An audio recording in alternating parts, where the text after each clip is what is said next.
Hey, this is Christian from Simus Floor and Design Company. Today we're going to be going over the water tests we conducted on the RevWood Plus collection by Mohawk. This is going to be a two-part test. The first dealing with flood resistance, the second dealing with spills. I've taken measurements on the thickness showing 0.37 inches thick. I've also taken measurements on moisture content showing little to no moisture whatsoever.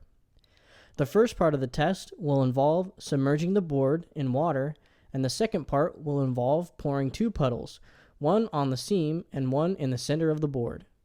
We will wait 20 minutes and take measurements, and repeat the process after 6 hours. After 20 minutes, we dried everything off and observed that there was no noticeable water damage on top of the boards. There was no bubbling, no cracks, and no swelling. In regards to the submerged boards, there was no damage on the top layer.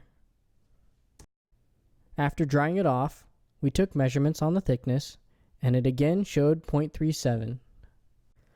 We then moved on to take moisture tests. The top layer showed no moisture, while the side layers did show moisture, but very little. The cut edge seemed to absorb more water than the factory edge.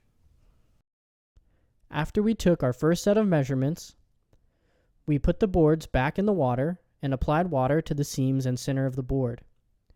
We then came back in 6 hours and took the measurements again. At the end of the 6 hours, we dried up the spills and observed that there was no noticeable damage on the top layer. No bubbles, no chips, and no swelling.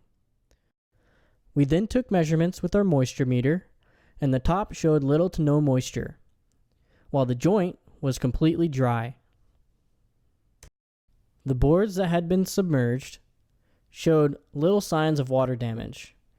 The thickness was fluctuating between 0.37 and 0.38.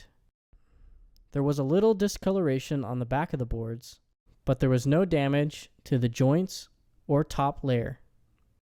The sides had swollen just a bit, but there was no major damage that would require the floor to be replaced. We tried to lock the boards together, but the joints were too swollen. Later, after we'd let the boards dry out, we were able to put the boards back again.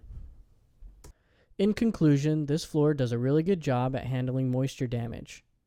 It's a great family-friendly floor that offers a great look for a reasonable price.